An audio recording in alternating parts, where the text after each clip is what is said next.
Hello everyone, welcome back to my channel. If you're new here, hi, I'm Mary Chris. I'm your animal communicator. Today I wanted to talk about names. In the Philippines, we like to give common names to our pets. Like if it's a cat, we call them meow meow, muning, ming ming. And for dogs, we usually call them by their colors like puti, brownie, um, Aso. I know someone who named their dog Aso. Um, so there are different common names that we tend to choose for our pets in the Philippines, at least. But let me tell you that names are actually very important. And so I did get a question before whether the animals know our names. And yes, they do. They do know our names, but the energy is more important to them. So, family might be a different energetic level. They do know our individual names, but they connect with us on based on the energy that they sense from us. So we have all our unique individual energy that they sense, they feel, and that is how they identify us. And of course, the longer exposure you have with the animal, the more imprint that you give on them regarding your personality and your energy. But then let's go back to the name. Why is naming your pet a proper thing to do, other than just picking out the common names we usually give them? Number one, there's an energetic layer to the name.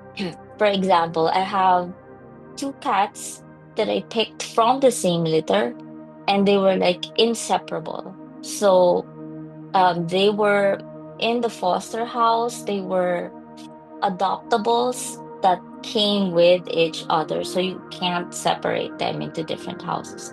So I did adopt them both at the same time because they were so close to each other.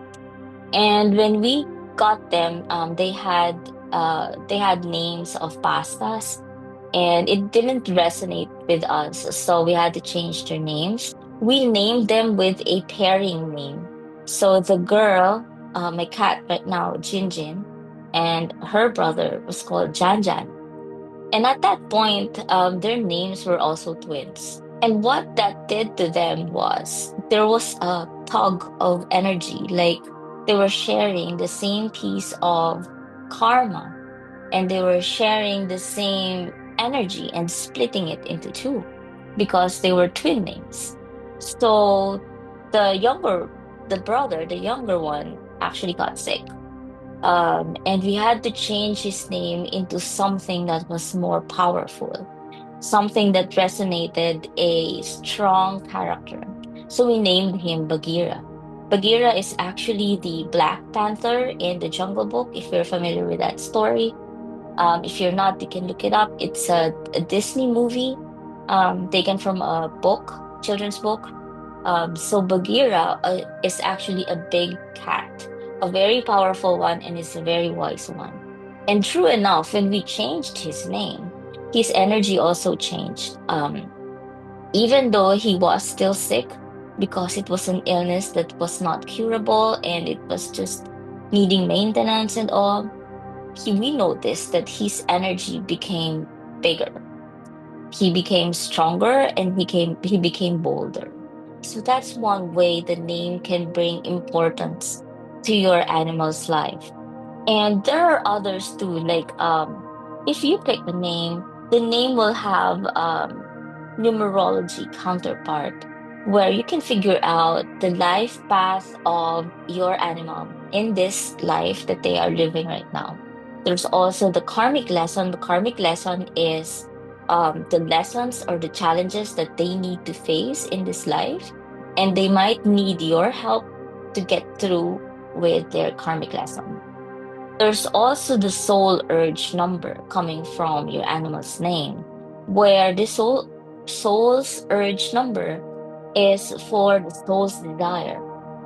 Like there is a strong desire. Every time a sentient being is born into this world, there is there are multiple lessons that they need to one satisfy, and then next one that they need to fulfill because of their personal desire. So given a good name for your pet, we can determine what their soul urge is actually all about. There's the personality number that you will get from your pet's name's numerology, and the personality number is how you can perceive generally how your pet will act. So it's like a direction of the personality that they will be showing in this life. And lastly, there's the destiny number. Like, what are they destined to do? So the destiny number is more like the mission that they want to fulfill in this life. So, what is that particularly for your pet? So the name that dictates that. And there are no coincidences when you pick a name. But I do invite you the next time you have a pet or you're considering renaming a newly adopted pet that you might want to like sit down and quiet yourself and really feel tap into the energy of that animal. So here's how you can do that. So you can pick a time of day that's the most quiet in your household.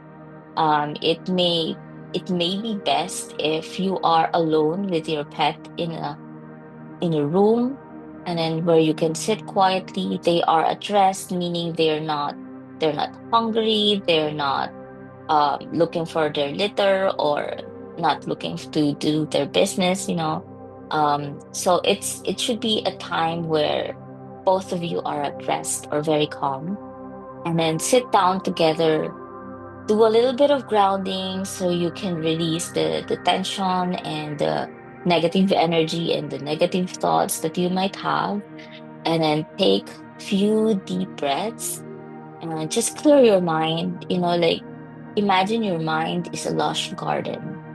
Imagine your mind is like a raster of white screen on TV. And then just program your mind and all your senses to be receptive. Try to hear answers when you ask the animal, "What is your name?" And trust your instinct.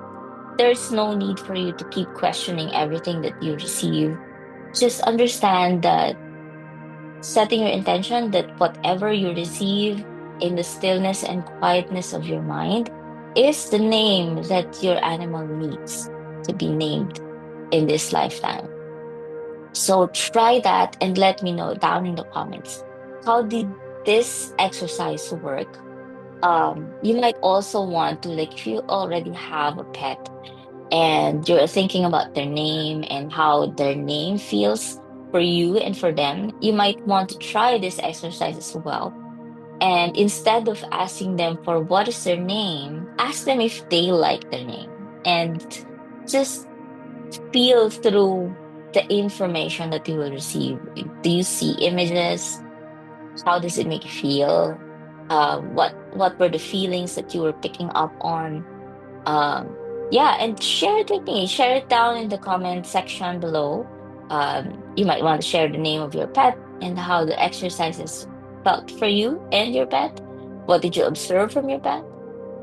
So try this, and this is a great exercise. If you are interested in figuring out what these numbers are for your current pet, feel free to book a session, and we can get to that and we can break down all the information that we will receive from the name of your pet. So that is it for now. If you have any more questions, feel free to reach out, either via Messenger, WhatsApp, or here on YouTube. So, yeah. So, thank you guys for tuning in. And as always, I honor your presence, and I will see you in the next one. Bye.